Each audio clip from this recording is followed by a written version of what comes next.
delighted to have Philip Ball all the way here from London. He's really one of the world's great science writers. He's really written on so many aspects of science, from chemistry, biology. He's famous for his book on patterns. When it first came out, it was called Nature's Tapestry.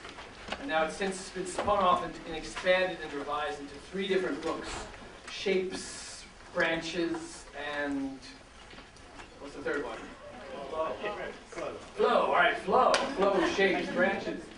Probably right here. It's not. So anyway, there's an interesting dichotomy going from the morning session to now, in that in sexual selection in biology, it's often emphasized anything could be preferred by females of the species in all these cases. They could choose to like anything, any sort of weird thing. Is that really true?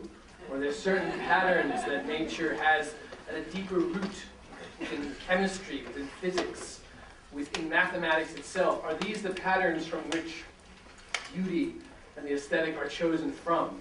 So I think in the next session, starting with Philip and then with Tyler, we're going to delve down deeper into the patterns of nature at a more fundamental level. So I'd like to welcome Philip Ball. Thanks a lot.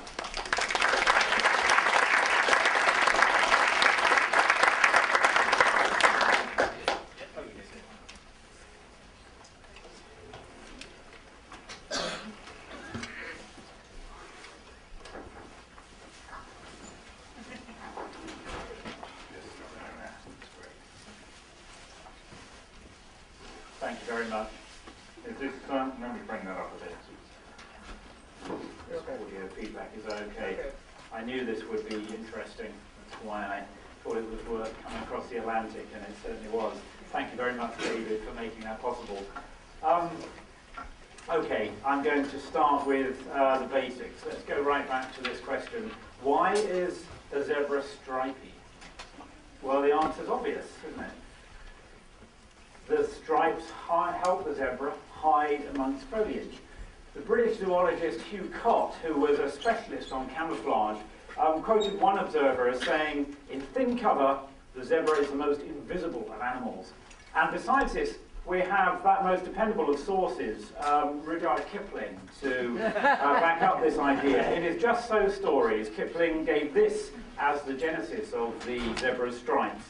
He said, "After another long time, what with standing half in the shade and half out of it, and what with the slippery, slidey shadows of the trees falling on them, the giraffe grew blotchy, and the zebra grew stripy, and the eland and the kudu grew darker, with little wavy grey lines on their backs like bark on a tree trunk. And so, though you could hear them and smell them, you could very seldom see them, and then only when you knew precisely where to look."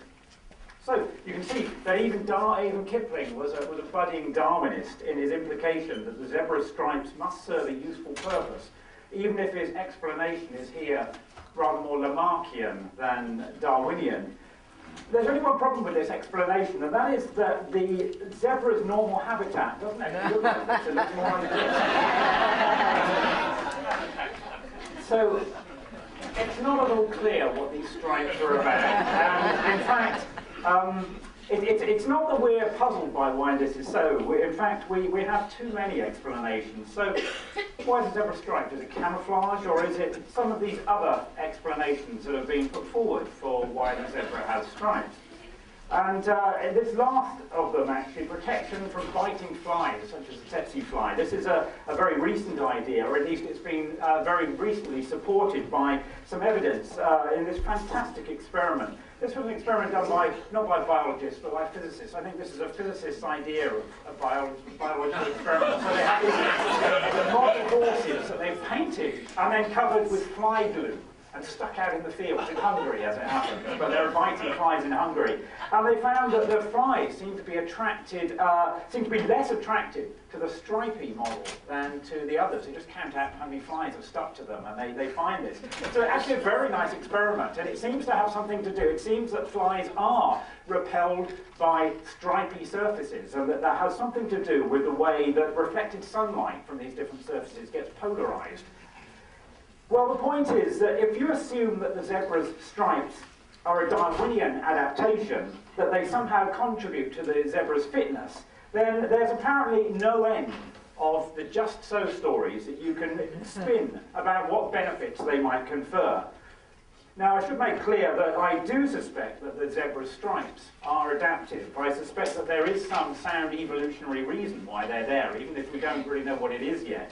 However, there are three warnings perhaps, that I want to add to this story. The first is the objection that was raised by to this kind of explanation, this kind of adaptive explanation, by the Scottish zoologist Darcy Thompson in his classic book of 1917 on growth and form. This is Darcy Thompson here. We saw pictures of Wallace and Darwin a little while ago. They're all kind of interchangeable. It makes a bit of beards going on at the end of the 19th century. What Darcy Thompson said, or at least one way of reading this fantastic exploration of his of shape and pattern and form in nature, is that there are constraints imposed by the laws of physics and chemistry, which not only limit what biology might achieve, but also often provide a more immediate and satisfying explanation for what we find in the living world than invoking Darwinian origins. Now, it's not that the Darwinian explanation is wrong, or not necessarily that, but that it's incomplete.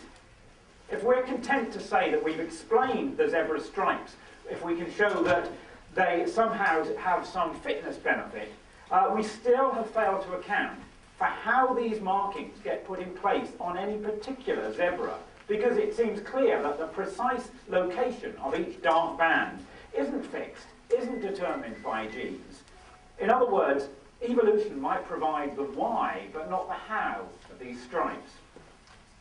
Secondly, to assume that everything we see in the living world is an evolutionary adaptation it's a reasonable starting point, but it can become a lazy reflex that simply forecloses any further inquiry. Have a look, for example, at these patterns on mollusk shells.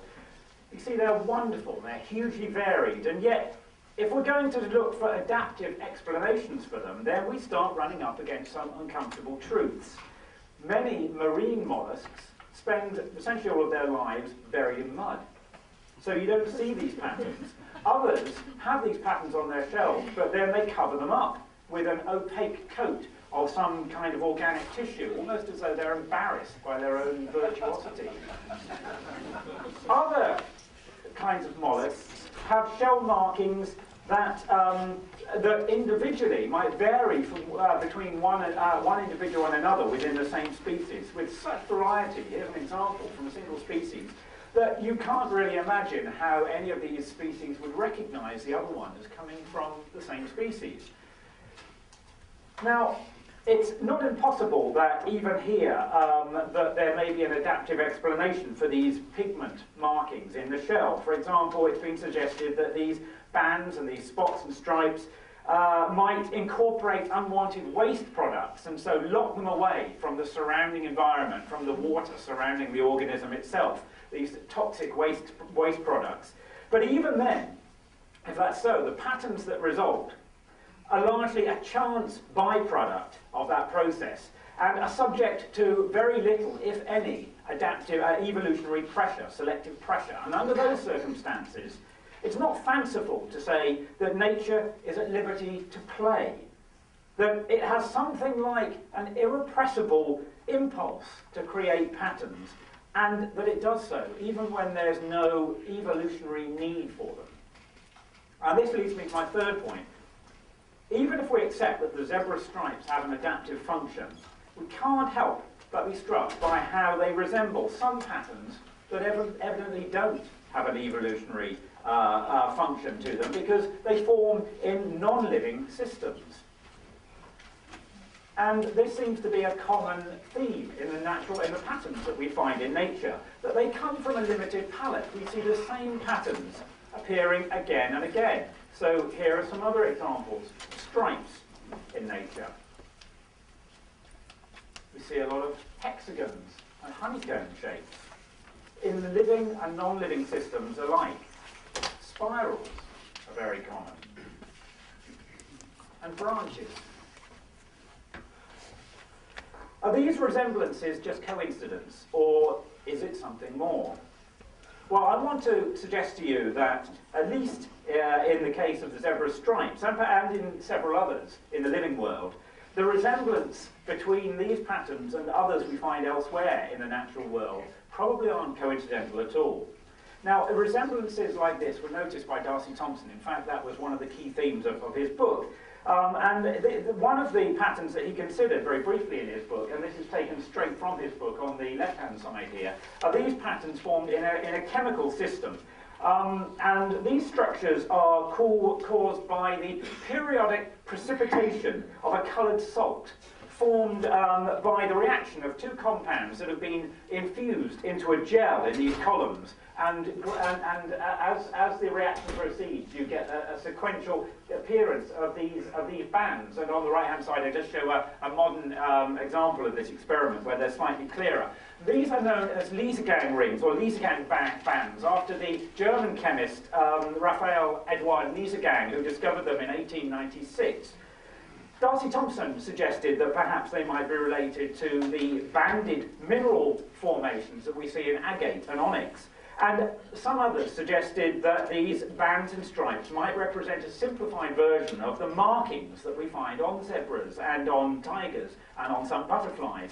Now, that seemed to a lot of people a rather fanciful leap at the time, but it turned out to have more than a grain of truth. And the reason why emerged from work in a quite different area of chemistry several decades later.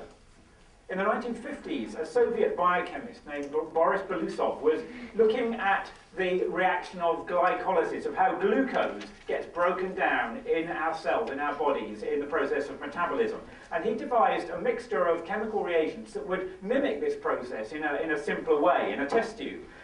So his reaction was a mixture that changed between yellow to begin with, and it went colourless as the reaction proceeded. But it didn't just stop there. It went back to being yellow again, and then it went to being colourless again, and then to yellow, and back and forth, and it just kept oscillating back and forth. It was an oscillating chemical reaction. Now, this seemed at the time to violate the second law of thermodynamics, and so other scientists weren't at all happy with this, and no one believed Belousov's oscillating reaction. He couldn't get the results published anywhere. He had to sneak them out in obscure conference proceedings. It wasn't until this reaction was revisited in the 1960s by another Russian biochemist, Anatoly Zhabotinsky, that anyone started to take them seriously. And part of the reason for that was that Zhabotinsky found a way to modify this mixture to make the colour change much more dramatic. So in Zhabotinsky's version, it changed from being blue to red to blue to red. It just kept switching back and forth as the clock ticked on. And this was you could see this before your eyes. It was very hard to ignore the fact that this was a real process. And we now know that this so-called Belousov-Zhabotinsky reaction is just one example of a wide range of chemical processes that undergo oscillations. And in fact, the second law of thermodynamics isn't violated by them at all, because the oscillations don't go on forever. Eventually they'll die away if you just leave this long enough, and it settles down to a steady state. And so that's all that thermodynamics cares about, what happens in the end. It doesn't say anything about how it gets there. These oscillations can be explained as a competition between two different intermediate states. So you can say a red one and a blue one that just switch back and forth. And the key here that enables this back and forth switching is that both of these processes have feedback that speeds them up. They're autocatalytic. The more, if you like, the more red stuff there is, the more it speeds up its own creation. And eventually it does so in a runaway process that just exhausts itself. There's nothing else to react. And so at that point it's exhausted, and it's also set up the conditions for a switchover to the blue state. And then that runs through the cycle as well until it exhausts itself and switches back. So this feedback, this autocatalysis is essential to the process. Now, what's really going on here then is a competition between how quickly you can replenish all the ingredients you're using up by having them diffuse from further afield, and how quickly they react. It's a competition between diffusion and reaction. And this sort of system is now an example of what's known to chemists as a reaction-diffusion system. Now, if the reaction is well mixed, as I've shown here, then this colour change happens everywhere at once. But if it's carried out in a solution that's just left to sit quietly, particularly if you slow down the diffusion by actually putting it in a gel, like Liesegang did with his bands, then what happens is that the colour change can be initiated at different spots at random and then spreads from those in a kind of spreading wave. And because of these oscillations, those waves oscillate. They become a series of pulses, and what you get are these fantastic spatial patterns, these spiral and target waves spreading out like this. And these snapshots might put us in mind of the stripes of a tiger or a zebra, but although they're more regular, obviously. But the crucial difference is that they're moving patterns, whereas the animal markings are stationary.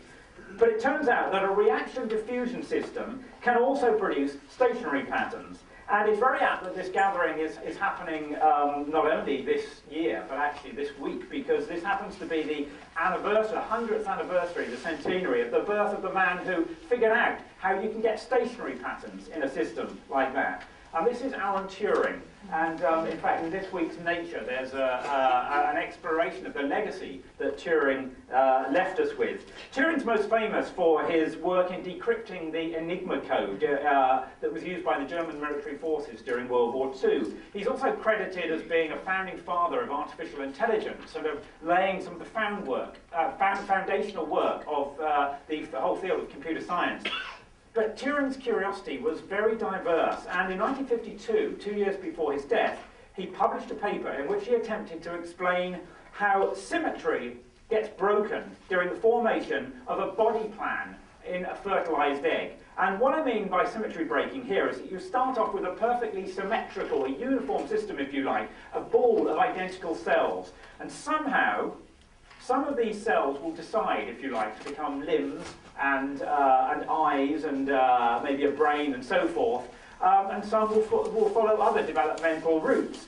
And so the problem is how this initially uniform state spontaneously starts to develop these patterns that differentiate one part from another. And you can see that this is precisely the same kind of problem, or at least it seemed to be, that, that we find with the zebra stripes, how you, an initially uniform patch of skin, how it gets broken up into patches that get pigmented and patches that don't. Now, Turing's theory of how this could happen was quite abstract and complicated, and it was only in the 1970s that other scientists figured out what the crucial ingredients were. Turing suggested that the patterns could be created by two types of chemical substance, both of them diffusing through the system, and he called them morphogens, literally meaning shape formers. One of them was called an activator, and this was a stuff like as in the Belousov-Jabotinsky reaction. This was a substance that was autocatalytic, that created more of itself, that amplified itself. And the other one was an inhibitor, a substance that interfered with that process of self-amplification by the activator.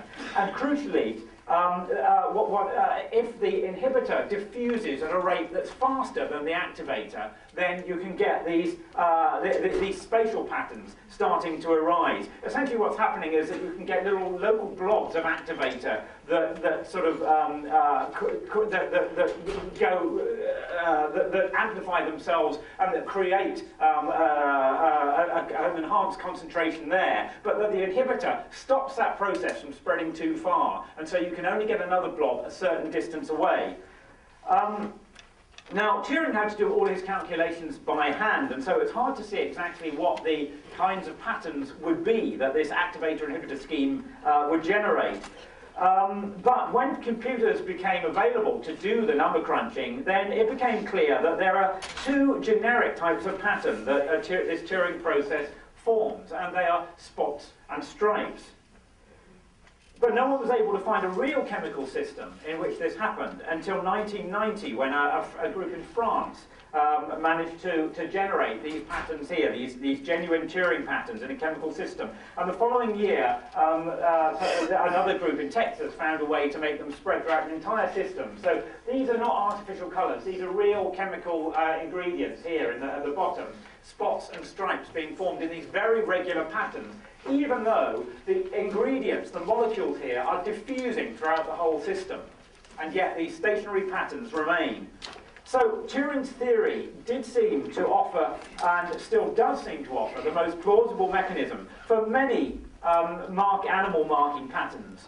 And the idea is that there are biochemicals that act like in activators and inhibitors, like these morphogens, during the growth of the embryo, and they imprint the skin with patterns that either switch on or off pigment-producing genes. And so these pigment-inducing morphogens would diffuse through the skin of the developing embryos and lay down that pattern.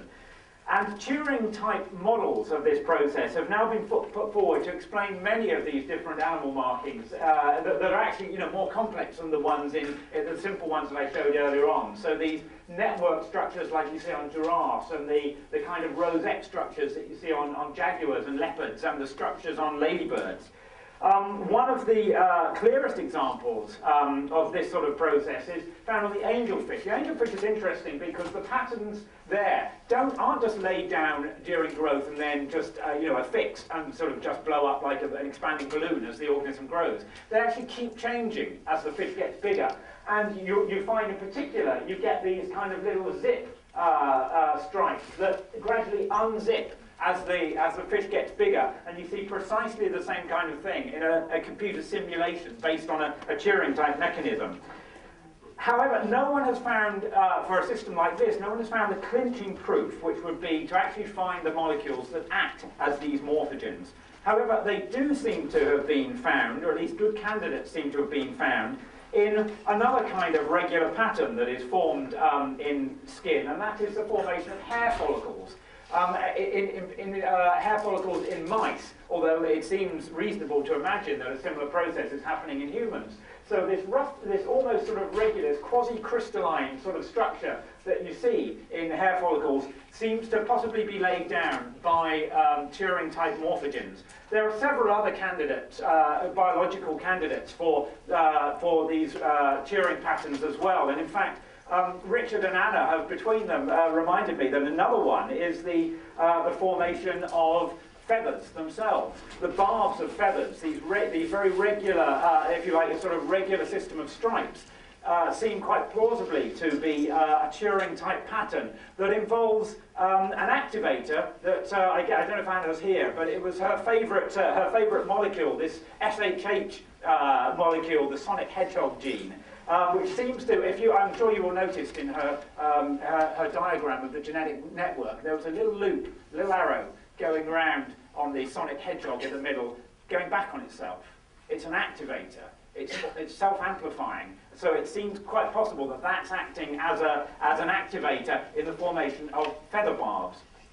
But what then of this similarity between the stripes of a zebra and the stripes in windblown sand?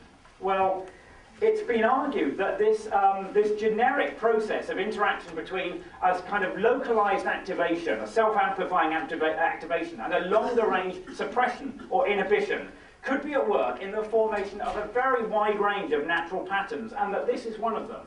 Because if you think about it, if you imagine a flat surface of sand across which wind is blowing with sand grains being carried in it, if by chance a little bump appears on that surface, just because a little bit more sand happens to be deposited there at some point, it sticks out above the rest and it starts to collect more grains. So the more it sticks out, the more grains it collects, and it's self-amplifying, it starts to grow. At the same time, by collecting those grains, it depletes the wind of the grains, of grains in that vicinity. And so another bump can't grow until it's a certain distance away from that one, and so you get another one growing, then another and another in this more or less regular pattern. Well, this is basically what's going on. The actual process is a little more complicated than that. You have to take into account that the sand grains don't actually just stop where they fall. They perform a series of little jumps, and it seems to be the size of those jumps that sets the size of the ripples. And there are several other patterning processes going on at the same time in the desert, because we see several other features, several other pattern features growing on top of these larger scale structures, sand dunes. And these don't just appear as a series of sort of linear structures like the sand ripples. They have a whole variety of different shapes. So you can have these linear ones, or in fact in this case they're more sort of wavy. These are actually called seif dunes, and you see with the ripples superimposed on top of them. You can also get these crescent-like shapes called Barkhan dunes, or many armed shapes called star dunes. And it turns out that if you alter gravity and alter the wind speed, which doesn't sound like an easy thing to do, but you can do it on Mars, then you find quite different shapes coming, sand dune shapes appearing. And this is what we find on Mars. This is a real picture of a strange kind of dune formed on Mars that we don't find anywhere on Earth. And all of these shapes can be reproduced in computer models of this process that are basically models of this activation and inhibition. Well, I think the key point here that I want to stress is that the patterns that we're seeing here don't respect the normal boundaries that we draw between the living and the non-living worlds. The patterns are governed by rules that are mathematical, not genetic, or even explicitly chemical. And as far as living nature is concerned, this implies that the constraints and the possibilities extend beyond the purely functional. Now, I'm not aware, as I say, that anyone will argue with the idea that the zebra stripes are an adaptation, but also no one will argue that they are a particularly finely tuned adaptation. That's to say exactly how the stripes fork and merge, how their width varies on different parts of the body, and why they're only roughly regular. All of these seem to be features determined more by the mathematics of the general scheme by which they're made, and not by the demands of evolution. So long as these features, these variations, aren't significant impediments to fitness, they can survive. They can even be toyed with and elaborated by nature without any obviously evolutionary function. And I'm reminded in all of this of what Vladimir Nabokov said about butterfly patterns. Now, you may know that before he became a famous novelist, Nabokov was a professional lepidopterist. He was actually curator at Harvard University's Museum of Comparative Zoology, and he knew an awful lot about butterflies. And like Darcy Thompson, he wasn't fully satisfied with Darwinian explanations for how they get their patterns. Nabokov suspected that there might be other imperatives at work. After all, this mimicry seemed sometimes to go much further than it had any adaptive reason to. This is what Nabokov said about it. He said, when a butterfly has to look like a leaf, not only are all the details of the leaf beautifully rendered, but markings mimicking grub-bored holes are generously thrown in. Natural selection, in the Darwinian sense, could not explain the miraculous coincidence of imitative aspect and imitative behaviour, nor could one appeal to the theory of the struggle for life, when a protective device was carried to a point of mimetic subtlety, exuberance, and luxury, far in excess of a predator's power of appreciation. I discovered in nature the non-utilitarian delights that I sought in art. Both were a form of magic. Both were a game of intricate enchantment and deception.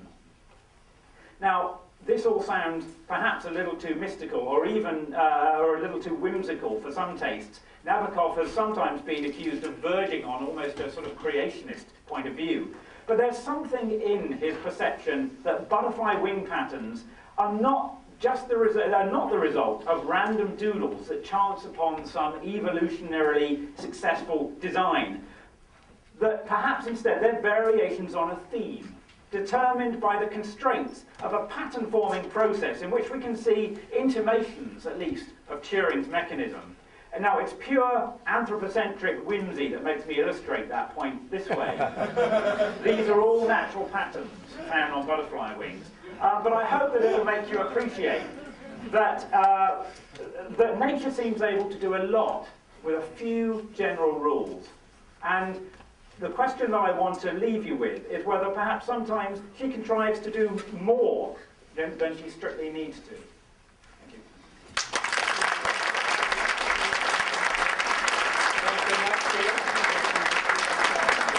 We can handle a few questions here. Can't see anybody, but... This may have been earlier, but Weishaupt and Ruslan Wohlhart worked out a lot of details of pattern formation from a genetics point of view in the fruit fly. Yeah. So has anyone followed the zebra during development to look at changes in RNA localization and protein? I'm not sure which proteins are involved, but maybe you could try and follow it over development. Yeah. For the zebra, I'm not sure if they have. I think a lot of work now is going on in species like the angelfish and other pattern fish. I may be wrong, but I haven't seen any work specifically for the zebra to know what's going on there. But for the fruit fly, it's an interesting case because the fruit fly, in the early stages, the embryo develops a series of bands. And there are some people who looked at these and thought, Turing stripes, it must be. And it turns out that it's not. That's a system that is both, in some ways, both more complex and more simple than what's going on with Turing. In particular, because the stripes aren't identical. They don't sort of have identical fates. And so I think it was that realization that actually led to a bit of skepticism about whether Turing patterns have any role. Because, here was an example where it really looked like they did, and then it seemed that they didn't. But I think in some of these other examples that I mentioned, it seems that there is a good case to be made that at least something like diffusing morphogens and autocatalytic feedback or self-activation does lie at the root of some of the patterning processes. I wonder if you could speculate a little bit about Nabokov's whimsical comment about imitation. I mean, do you think that what we're seeing there is just parallel processes, or is there some interaction actually between the butterfly and the environment that it's on? Yeah, Nabokov certainly knew. Whether I could speculate, whether I could amplify what Nabokov said about this apparent fidelity in the mimicry that some butterfly species show. And I'm afraid I probably can't. I mean, Nabokov knew an awful lot more than I did about this. Of course, a lot of the mimicry that we see in butterflies does have a very clear evolutionary function. That some butterflies are mimicking either poisonous species, where they're not poisonous themselves, or that there are other clearly adaptive processes that are going on, that they're sort of mimicking each other. When they're mimicking something, when it's sort of camouflage like this, Richard, I'm sure, will have much more insight into this than I have. I don't know what to say about Nabokov's view there. The mimicry is sort of much better than it needs to be. I don't even know whether he was right to say that. But certainly, from this outsider's point of view, you can see what he's driving at. That some of the mimicry of dead leaves and so on seems extraordinary. And it seems extraordinary, to a degree that you can't imagine a predator, needing in order to be confused that way. But I'm afraid I can't really say much more than that. I know there are other people here who I'm sure could. One more from the front. I have one question in regard to all the other papers we had in the morning session, and this is, first, I like your paper very much, and I think it brought another aspect in it, and I'm very curious to hear a little bit more about if you relate the stripes to Turing, and if I understand Turing correct, right? He's developing an idea which is completely independent from its environment, and the machine is constantly repeating and with that activating itself. That's very interesting because in the morning session we had heard a lot of papers that whatever the scientists were talking about, they related it to the environment and how relevant the environment is, also mimicry and so on, and everything we have heard for their theory. And we've once heard, for instance, the relevance of the Umwelt from Uexküll. Now, if I understand you right, do you vote for what we have with the stripes of the zebra is an autopoietic system which just develops it by itself without any reference to the environment? No, not quite. I have no doubt that whatever a Turing-type mechanism or any other patterning mechanism might produce is then subject to selection, without a doubt. It's a question of how much selection.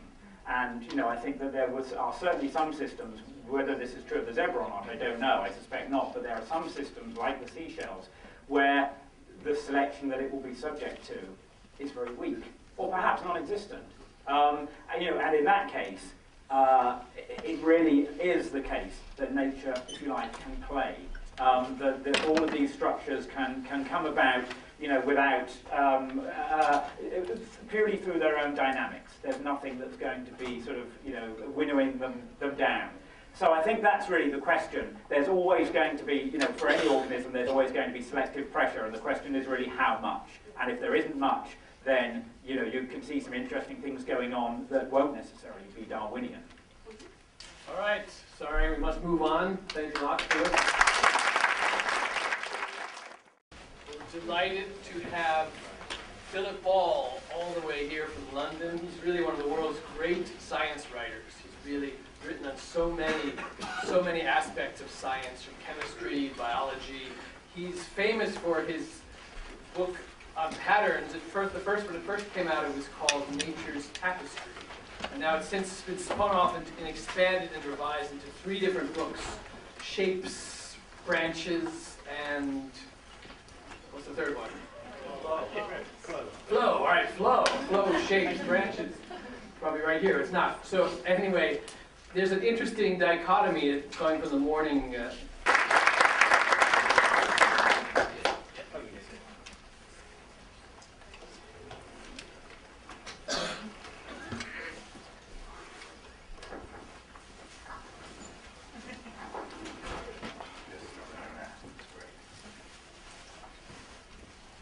Thank you very much. Is this, let me bring that up a bit. This audio feedback is okay. I knew this would be interesting. That's why I thought it was worth coming across the Atlantic, and it certainly was. Thank you very much, David, for making that possible. Okay, I'm going to start with the basics. Let's go right back to this question. Session to now, in that in sexual selection in biology, it's often emphasized anything could be preferred by females of the species in all these cases. They could choose to like anything, any sort of weird thing. Is that really true? Or there's certain patterns that nature has at a deeper root within chemistry, within physics, within mathematics itself. Are these the patterns from which beauty and the aesthetic are chosen from? So I think in the next session, starting with Philip and then with Tyler, we're going to delve down deeper into the patterns of nature at a fundamental level. So I'd like to welcome Philip Ball. Thanks a lot. Why is a zebra stripy? Well, the answer is obvious, isn't it? The stripes help the zebra hide amongst foliage. The British zoologist Hugh Cott, who was a specialist on camouflage, quoted one observer as saying, "In thin cover, the zebra is the most invisible of animals." And besides this, we have that most dependable of sources, Rudyard Kipling, to back up this idea. In his Just So stories, Kipling gave this as the genesis of the zebra's stripes. He said, "After another long time, what with standing half in the shade and half out of it, and what with the slippery, slidey shadows of the trees falling on them, the giraffe grew blotchy, and the zebra grew stripy, and the eland and the kudu grew darker, with little wavy grey lines on their backs like bark on a tree trunk. And so, though you could hear them and smell them, you could very seldom see them, and then only when you knew precisely where to look." So you can see that even Kipling was a budding Darwinist in his implication that the zebra's stripes must serve a useful purpose, even if his explanation is here rather more Lamarckian than Darwinian. There's only one problem with this explanation, and that is that the zebra's normal habitat doesn't actually look like this. It looks more like this.